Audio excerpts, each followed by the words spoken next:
Hey guys! Sorry about that.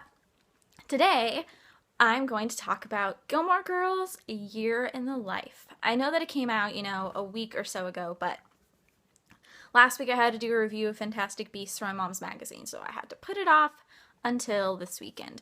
But I'm going to do an overall review, and then it's going to be very spoilery, so if you haven't seen it, don't watch after that.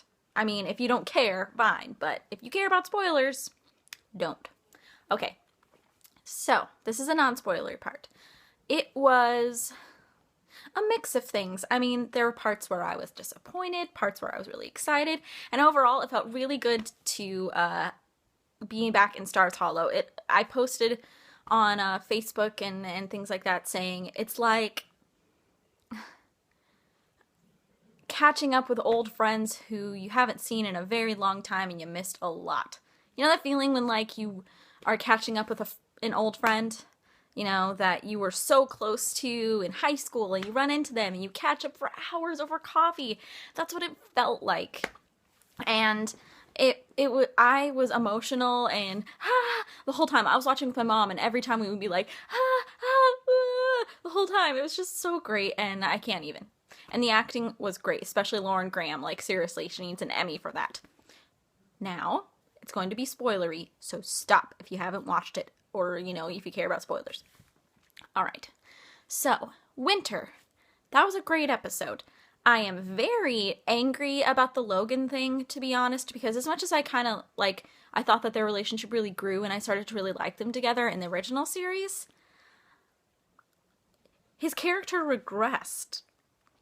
Everything he ever learned about being with Rory just totally went out the window. Now he's in a society kind of relationship, by obligation, and he's, being a playboy and having a mistress. And then Rory, she regressed. After everything she learned from her little, affair with Dean when he was married, you'd think that she would have learned not to be the mistress again.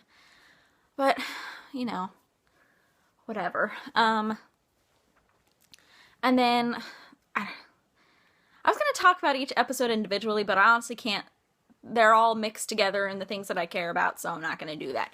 I'm really upset that Luke and Lorelai weren't married yet, because, they've been together for, 10 years since they got back together, and she made such a big deal about getting married and him him keep putting off the wedding in season 6. It seemed kind of weird that they're not married yet, but whatever. I guess it makes sense with Luke not really caring if things change, because that's always him.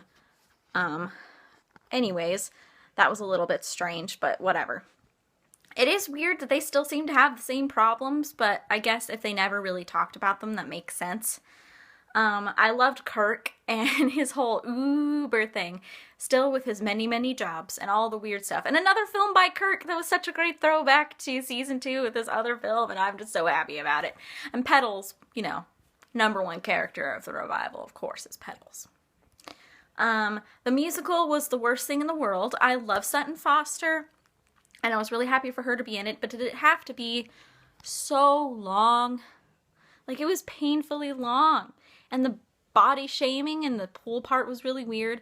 But anyways, I really liked it. I did, but there are some things that were a little off. The Paris stuff was one of my favorite things, because I love Paris, and Paris is still her,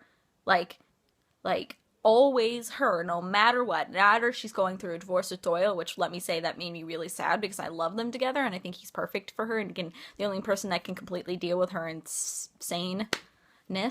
But anyways, all of her scenes were great. Anything involving Jess was great. My complaint is that he was not in it anywhere near enough. And then Fall was such a great episode, because Rory was finally starting to figure out what she wanted, and the little Christopher scene was really sweet. And now, after knowing the last 4 words, now let's talk about the last 4 words. Mom, yeah, I'm pregnant. A lot of people are mad about it, but I actually like it, because it's full circle, and it's the whole metaphor of Rory is Lorelai, Logan is Christopher, Jess is Luke, and I kind of like that whole full circle tie-in kind of thing. I mean, you'd think that by 32, Rory would know how to use protection, but, that's another thing. she's never, I mean, she's bright with school, but not the brightest with life. But anyways, I very much liked the last 4 words, and I hope they make more, so we can see her end up with Jess and see what role Logan plays in all of it. But I definitely like the whole metaphor of, you know, she's kind of like her mom, but this time she's older and she'll have more of a support team, and she's finished school, so she'll be better for her. Overall, I really enjoyed it. There were obviously some flaws, but there's flaws in anything, and it's more like not flaws in the writing and flaws in the show itself. It's more things that I wanted. But if you think about it, nobody's life is perfect, and it makes sense that Rory, like, people's lives never stay the same, and it's perfectly normal at 30 to have a career crisis. It's perfectly normal for Lorelai and Luke not to be married yet because, you know, they never dealt with the problem that Luke likes everything staying the same, which we've always known, and people don't always deal with the big problems. But I do love that they did get married in the end, and they played the song that they first danced to in season 4, and I was just like crying the whole time. Fall was the most perfect episode in the revival. But anyways, it was amazing, and if you've seen Gilmore Girls, you really need to watch it. And yeah, bye.